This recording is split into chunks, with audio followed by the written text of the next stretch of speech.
Student, हमारी class में आपका स्वागत है।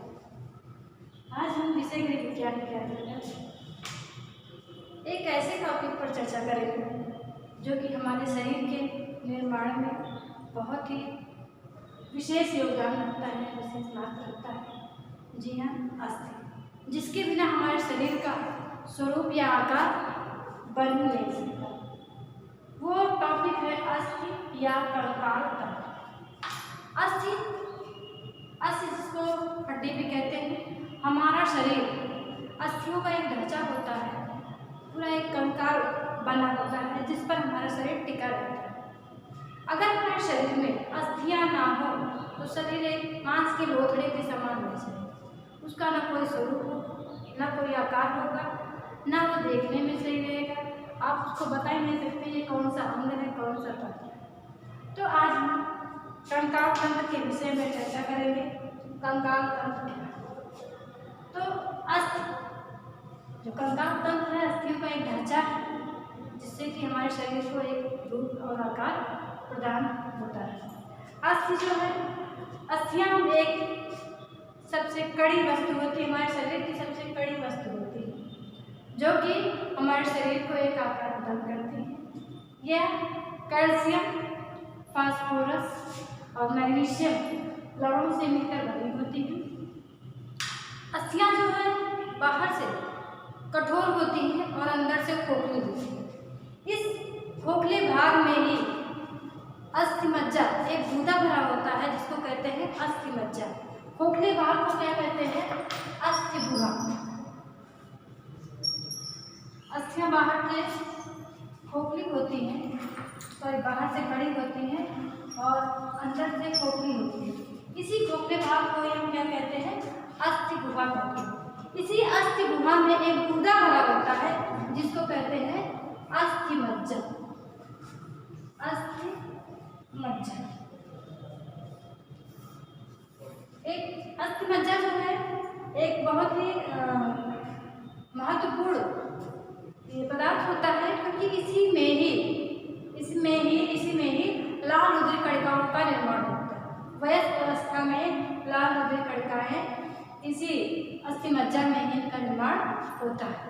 अस्थियां जो है कई प्रकार की भी होती हैं और ये खोखली होने के वजह से ही बहुत हल्की होती हैं, जिसकी वजह से हमारा शरीर जो है वो टिका रहता है और भारी बोझ भी उठा सकता है।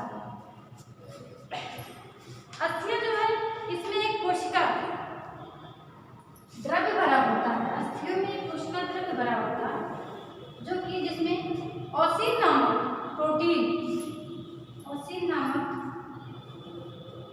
प्रोटीन, ये कोशिका जो द्रव्य होता है वो ओसिन नामक प्रोटीन का बना होता है।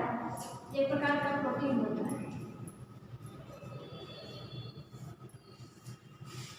अस्थियां जो है वो निर्जीव नहीं होती, बल्कि ये सजीव होती है, इसमें भी जान होता है।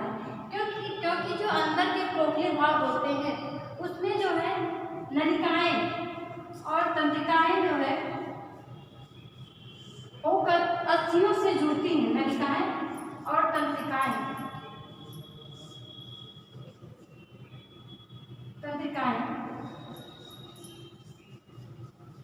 इसी में से होकर इसके अंदर से जाकर ही अस्थियों से जुड़ती हैं, जो जिस कारण जो है इन अस्थियों को भी अन्य ऊतकों के समान रक्त से पोषक तत्वों की आवश्यकता होती है।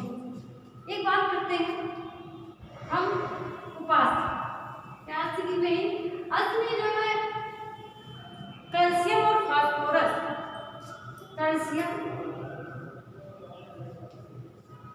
अस्थियां जो है कैल्शियम, फास्फोरस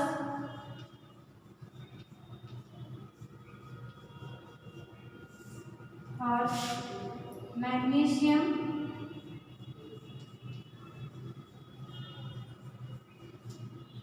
लवणों से मिलकर बनी होती है, जिसमें कैल्शियम और फास्फोरस ये दोनों चीजें अधिक मात्रा में पाई जाती है। दोनों लवण, कैल्शियम और फास्फोरस जो लवण होता है वो अधिक मात्रा में पाई जाती है, जिसके कारण हमारी अस्थियां जो है वो मजबूत होती है।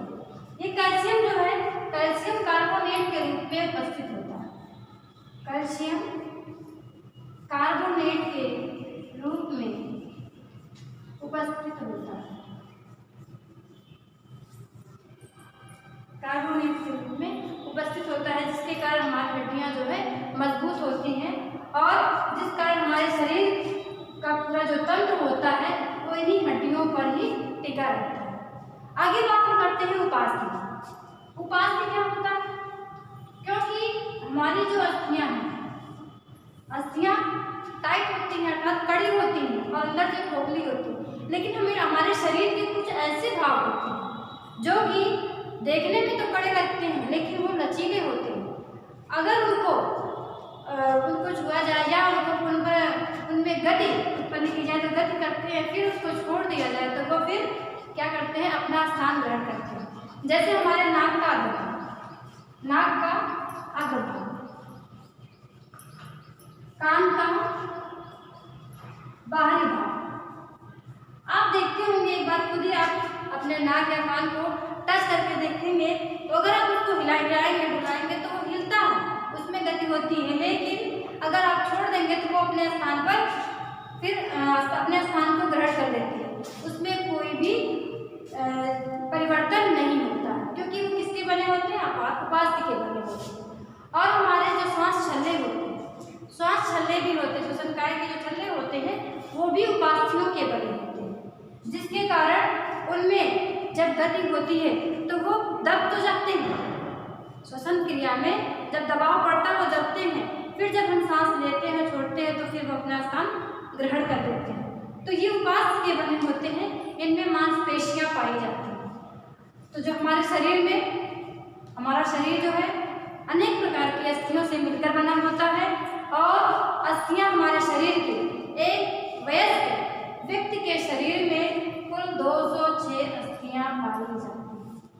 कितनी अस्थियां होती हैं? 206 अस्थियां होती हैं।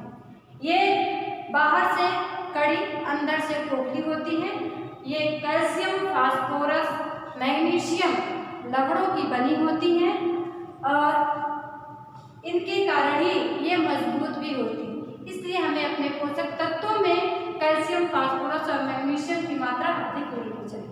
जब हम भोजन को ग्रहण करते हैं तो जो लवण ग्रहण करते हैं वो हमारे अस्थियों को क्या करते हैं, मजबूती प्रदान करते हैं। अब आगे हम चर्चा करते हैं अस्थि के प्रकार। अस्थि कितने प्रकार के होते हैं? अस्थियों के प्रकार।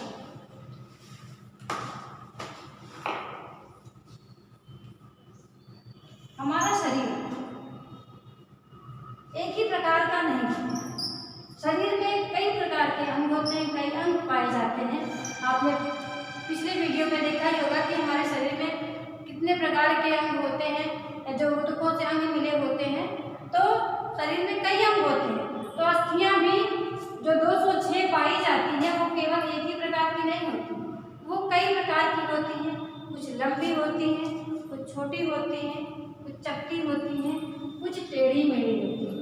अर्थात अगर हम कह लें तो हमारा शरीर या जिस प्रकार की अस्थियां होती हैं उसी प्रकार के हमारे अंग भी दिखाई देते हैं, या इसका उल्टा भी कह सकते हैं कि हमारे अंग जिस प्रकार के होते हैं अस्थियां उसी प्रकार की होती हैं।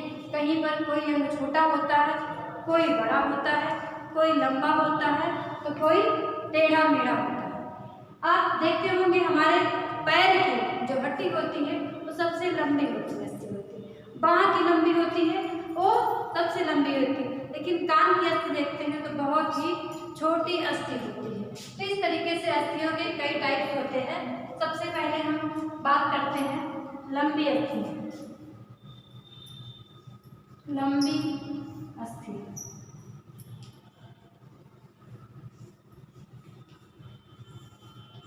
हमारे शरीर की अधिकांश अस्थियां, आपके टांग की, हाथों के बाहों की अस्थियां, टांग की अस्थियां, बांह की अस्थियां, इनमें लंबी अस्थियां पाई जाती हैं। ये लंबी होती है। टांग की अस्थियां,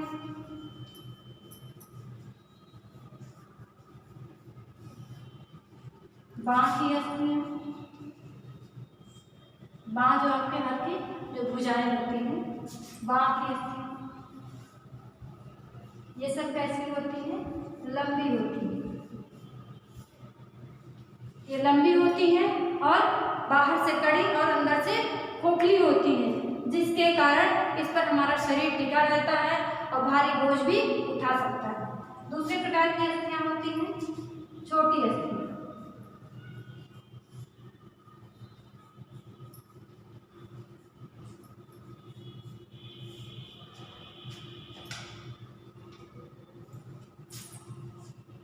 छोटी अस्थियां आपके कलाई में, आपके टखनों में, कलाई और टखनों की अस्थियां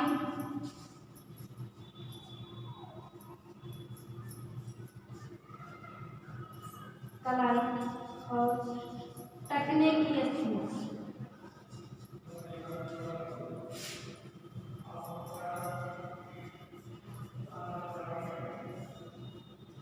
कलाई और टखने की अस्थियां छोटी होती हैं, जिससे कि हमारी कलाई जो है ये उसमें एक ही अस्थि नहीं होती, छोटी छोटी कई प्रकार की लगभग 8 अस्थियां होती हैं जिससे कि जुड़ी होती हैं, जिससे हमारा कलाई जो है चारों ओर घूम सकता है।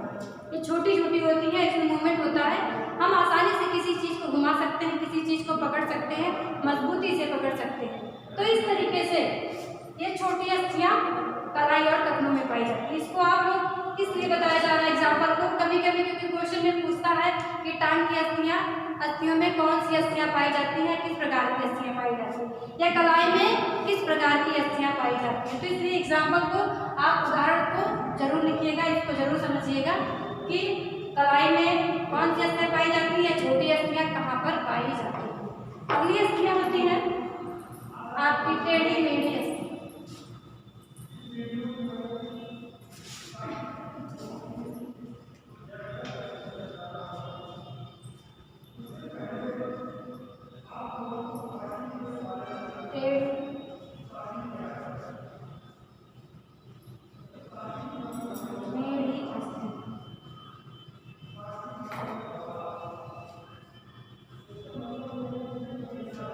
ये जो है टेढ़ी मेढ़ी अस्थियां, ये आपके कनपटी में,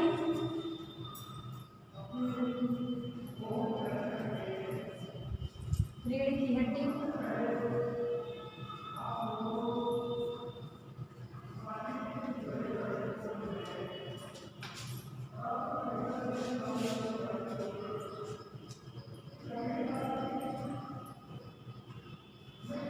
रीढ़ की हड्डी, जबड़ा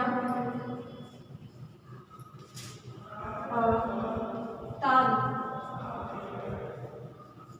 तालू में टेढ़ी मेढ़ी अस्थियां पाई जाती हैं।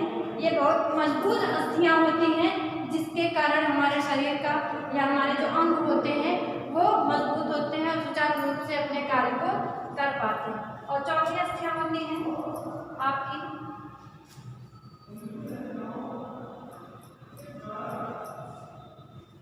चपटी अस्थियां।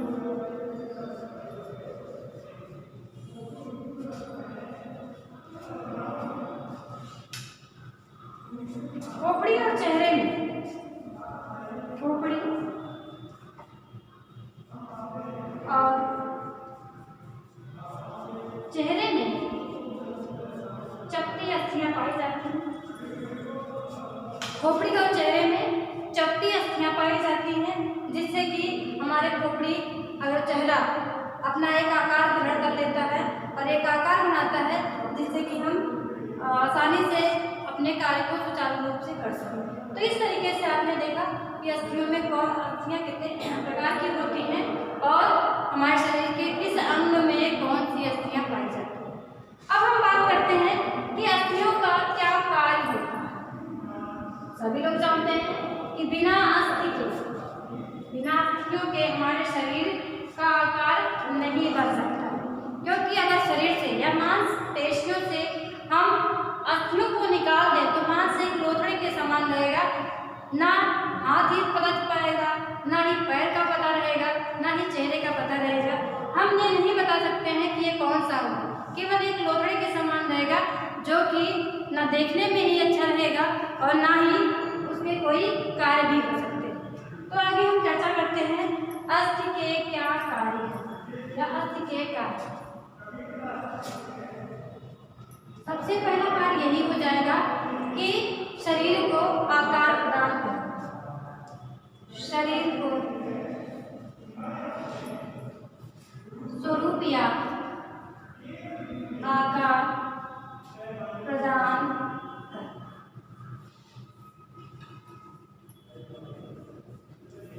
अस्थियां ही हमारे शरीर का एक स्वरूप प्रदान करती हैं, आकार प्रदान करती हैं। कुछ लोग लंबे होते हैं, छोटे होते हैं, मोटे होते हैं, पतले होते हैं। ये अस्थियों के कारण होता है, जिससे कि अगर आपके हाथों की अस्थियां लंबी होती हैं तो क्या होते हैं, हाथ लंबे होते हैं, पैर लंबे होते हैं। तो अस्थियों के कारण ही हमारे शरीर का एक आकार या हमारे शरीर को एक आकार मिलता है, एक ढांचा मिलता है। और दूसरा है भीतरी कोमल अंगों की सुरक्षा प्रदान। भीतरी कोमल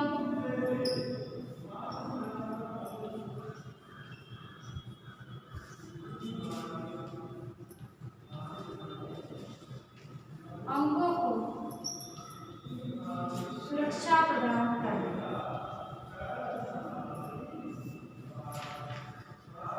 सुरक्षा प्रदान करना। अस्थियां हमारे शरीर के जो अंदर जो कोमल अंग होते हैं, जो कि बहुत नाजुक होते हैं, उनको सुरक्षित रखती हैं। जैसे आपके हृदय हो गया, आपका श्वसन तंत्र हो गया, आपके पाचन तंत्र, ये सब बहुत ही नाजुक अंग होते हैं। जरा सा धक्का या आघात लगने पर इनको क्षति पहुंचने का डर रहता है। तो अस्थियां क्या करती हैं, इसको अपने अंदर कवर किए रहती हैं, जिससे कि कोई आघात होता है तो अस्थियों पर ही असर पड़ता है। उन अंगों तक वो आघात नहीं पहुंच पाता है और वो सुरक्षित रहती है। तो इसलिए अस्थियां जो क्या करती हैं, भीतरी कोमल अंगों को की सुरक्षा भी करती हैं, सुरक्षा प्रदान करती हैं। तीसरा पॉइंट देखते हैं, शरीर को दृढ़ बनाती है। शरीर को दृढ़ बनाती है।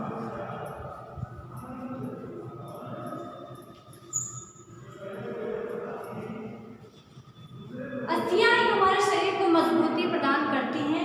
अस्थियों के कारण ही हमारा शरीर जो है वो मजबूत होता है। अगर आपके पैरों में अस्थियां ना पाई जाए तो हमारा जो पूरा शरीर है या जिस पर टिका रहता है वो जो है टिक नहीं पाता। हम बहुत दिनों तक स्थिर या बहुत देर तक स्थिर नहीं रह सकते या खड़े नहीं रह सकते, ना कोई बोझा उठा सकते हैं। हमारी जो गर्दन या खोपड़ी है, गर्दन में एक अस्थि पाई जाती है, इसी एक अस्थि पर ही पूरी खोपड़ी टिकी रहती है, पूरा आपका सिर टिका रहता है। क्योंकि इस एक हड्डी जिसको कहते हैं हाईलाइट अस्थि, इसी अस्थि पर ही आपका सिर टिका रहता है।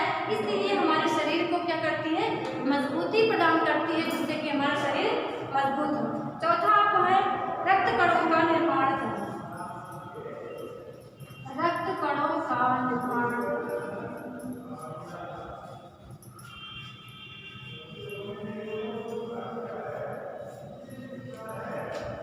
अस्थियां हमारे शरीर के जो हमारे रक्त कणिकाएं होती हैं उनका भी निर्माण करती हैं। हमारे शरीर के जो अस्थियां होती हैं, अस्थियों में जो खोखला भाग होता है उसी में ही एक गूदा भरा होता है जिसको कहते हैं अस्थि मज्जा। इसमें ही लाल रक्त कणों का निर्माण होता है। और शिशु अवस्था में हमारे रीढ़ की हड्डी में निर्माण होता है किसका, लाल रक्त कणों का। इसमें रक्त कणिकाएं भी पाई जाती हैं। तो अस्थियां हमारे रक्त कणों का निर्माण भी करती हैं। अस्थियों के कारण ही अस्थियां जो है वो गति भी प्रदान करती हैं। गति प्रदान करती, अस्थियां हमारे शरीर को गति भी प्रदान करती हैं। तो इस तरीके से आपने इसके बहुत सारे कार्य हैं, बहुत ही महत्व है, आप सभी जानते हैं, लेकिन जो मेन था या जिसके बारे में आपको बताना था, ये सारी चीज़ें आपने जाना समझा कि अस्थियां क्या हैं, वो कितने प्रकार की होती हैं, हमारे शरीर में कितनी अस्थियां पाई जाती हैं और इसके क्या कार्य। अगली वीडियो